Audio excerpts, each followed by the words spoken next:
These are the faces of those living in the shadow of the old CTS plant. And I moved here to live at peace. Some battling cancer and other terminal illnesses they say was caused by exposure to toxic chemicals. And our whole life has been destroyed. Like trichloroethylene, or TCE. I have a lot of problems. Others fear they'll suffer a similar fate down the road. Why are you not cleaning this up?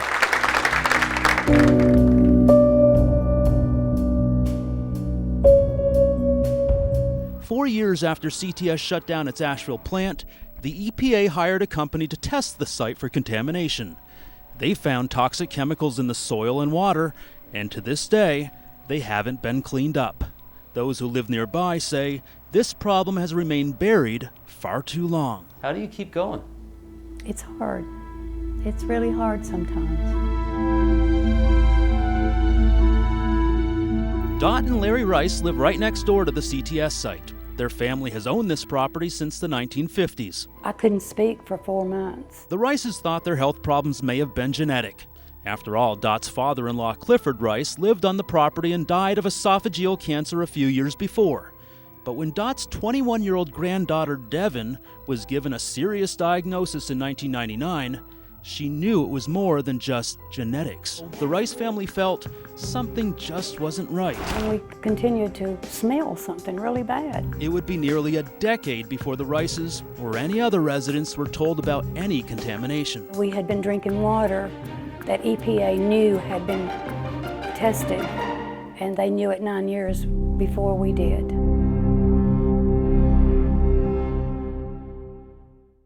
It was hard to believe that somebody that is supposed to be protecting the people would do that to a family. NUS completed the site inspection of CTS in 1991. Even though NUS found TCE and other toxic chemicals at the site, the EPA decided no further action was needed to clean it up. NUS's report stated the contamination could potentially affect the air as well as the ground and surface water. They determined the on-site exposure is not of concern because a chain-link fence around the plant limits access to the facility. EPA officials agreed with the findings and issued their final report in 1991. In 1999, the EPA reported finding extremely high levels of TCE in the Rice's spring, 21,000 parts per billion. That's 7,000 times the state's regulated limit of 3 parts per billion in water. The administrative record was removed. Just 6 weeks after arriving at the library in 2007, Duran says that record mysteriously disappeared. He found this troubling considering these documents are required by federal law. People wanted answers, and so did we. After requesting interviews with EPA officials for months, we were finally allowed to speak with Samantha Urquhart Foster. EPA will make a final decision on the cleanup plan. She's the EPA's project manager assigned to the CTS Superfund site. We spoke with her from Atlanta via satellite. This is footage from a Buncombe County Commission meeting in April of 2009. Commissioners such as Bill Stanley publicly questioned state officials from NC Diener. Stanley demanded to know what they were doing to clean up the Superfund site. Are you going to make CTS clean up that mess out there? This is absolute positive. Are you going to do it? Can you make them clean it up? These 3 CDs contain nearly 63,000 pages of documents. That's a lot of information. And this is what 63,000 pages looks like.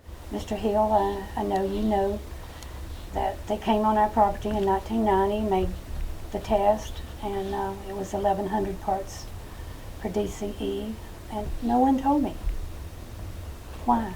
As far as an apology, I have no problem with apologizing for that fact that we did not notify you of what we found in the spring. Hey, Mike Mason, WLOS. How you doing, Mike? How are you? I'm doing good. How are you? Good, good. Can I ask When the meeting was over, we had our own questions for Franklin Hill. Today, TCE continues to flow at high levels here at the Rice's Springs. Their spring is connected to Robinson Creek, which eventually joins up with Cane Creek. All of that water then empties out into the French Broad River. At the end of the day, this story is about ordinary people brought together by one common belief: that toxic chemicals changed their lives forever. whether they had worked at CTS Yeah, I lost years off my life. or had been drinking contaminated water. Our whole life has been destroyed. They each have a story. With so much time passing by before anyone knew their drinking water was contaminated, many wonder, what if? What if CTS and the EPA had simply cleaned things up? How can you undo something? You can't. I wish we could, but you can't. What if the EPA told people their water was contaminated the minute they got those test results? Nobody told them about the testing in 1990. We're gonna have to go, I'm sorry. And for those already diagnosed with cancer, what can be done for them? That's a difficult subject. I really don't know of specific treatment for the TCE exposure. Others wonder if they'll be affected later in life. Is it just a matter of time? That constant worrying. Will I be next? I lay awake at night and I think, where is it all going to end? We're just hoping that maybe with your story that you can reach somebody that feels for us, and we'll see that somebody does something to get a cleanup.